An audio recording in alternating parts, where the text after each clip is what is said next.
We're tracking the latest on the firefight in LA County tonight. Multiple fires have destroyed more than 10,000 buildings, including homes, schools, and churches. Extremely high winds are making for challenging conditions for firefighters. At least 4 fires are still burning. The 2 largest are the Eaton fire that's burned more than 14,000 acres and the Palisades fire that's burned more than 23,000 acres. We know the fires have killed at least 24 people, but that death toll is expected to rise. And there's an ongoing search for a dozen or so people reported missing. ABC's Melissa Adon has the details from Altadena tonight. Southern California amid another critical fire risk as powerful winds are expected to blow into Wednesday. LA officials pre-positioning strike crews.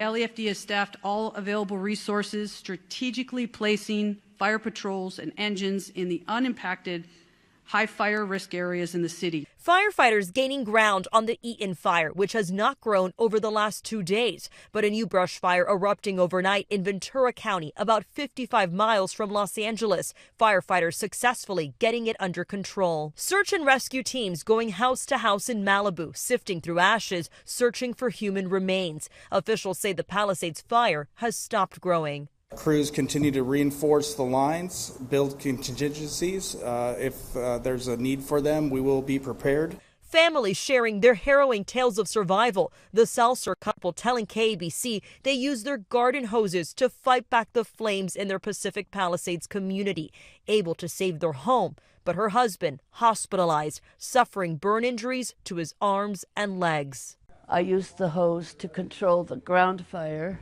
and stop that end of the house from burning. I wasn't sure where Winston was.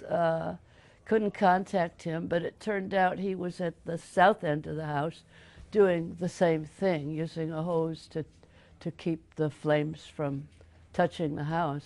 Los Angeles Mayor Karen Bass announcing an executive order to speed up the recovery process, allowing families to rebuild their homes as they were and make available 1,400 units of housing already being developed as soon as possible.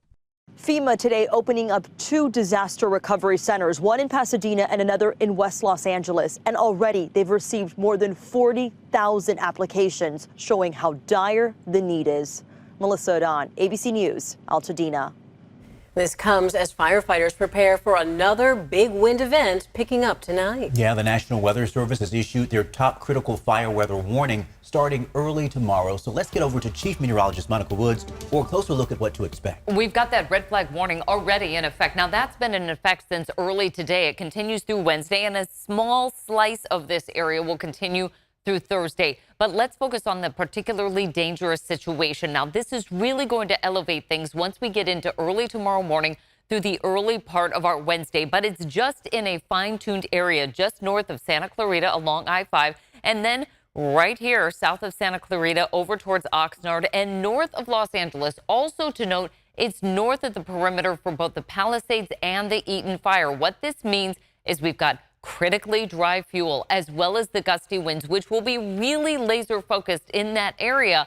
You can see right through the Simi Valley how those winds really start to accelerate here at about 7 o'clock in the morning, upwards of 40+ miles per hour. In some areas, we're looking at 70-mile-per-hour gusts because, again, this stubborn weather pattern, and it very likely will repeat again this weekend.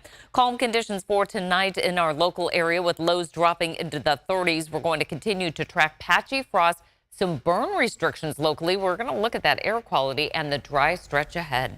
So much to track. Monica, thank you. As the fire emergency continues in Southern California, a special session at the state capitol has been postponed for a second day in a row. You may remember yesterday, Governor Gavin Newsom announced he's expanding the scope of the session to do more than, quote, Trump-proof the state. It will now include wildfire response and recovery. The governor is asking lawmakers to identify more than $2 billion in funding for LA County. Meanwhile, the governor is facing criticism from opponents on the right about his handling of the crisis. Newsom's critics are reviving recall efforts, with organizers saying they plan to file papers soon. Political consultant Jim Ross, who worked with Newsom in the past, says the governor has proven resilient in weathering political turmoil. I think he's doing about as good as you can do in this situation. Ross says attacks from conservatives might actually bolster Newsom's aspirations for higher office by allowing him to draw contrasts with his critics. And meanwhile, ongoing debates about federal disaster relief loom with concerns over California's fire prevention policies and permitting processes. Yeah, the governor's team says Newsom is focused on the fires, rescue efforts, and recovery, not politics. Meanwhile, listen to this. We do have a warning tonight for victims of the fires who are perhaps raising money and applying for assistance at the same time. Some are asking, does crowdfunding impact the amount of federal assistance you can receive? The answer is yes. According to FEMA, by law, the agency cannot duplicate benefits you receive from another source. FEMA posted a video on social media to explain. Government regulations prevent FEMA from providing financial assistance to replace items that have already been paid for by another source. These sources can include insurance payouts, GoFundMe and other platforms, and money received from nonprofit organizations. We know this can be frustrating, especially when you're trying to manage so much all at once. That's why we encourage you to carefully consider how you describe your needs when creating a GoFundMe page. FEMA says this information has also been published on their website since at least 2022. For continued coverage of the wildfires, head over to the ABC 10 Plus TV streaming app. We have live updates and also reports on the fires and their impact on the home insurance crisis. Download the free ABC 10 Plus TV app wherever you stream.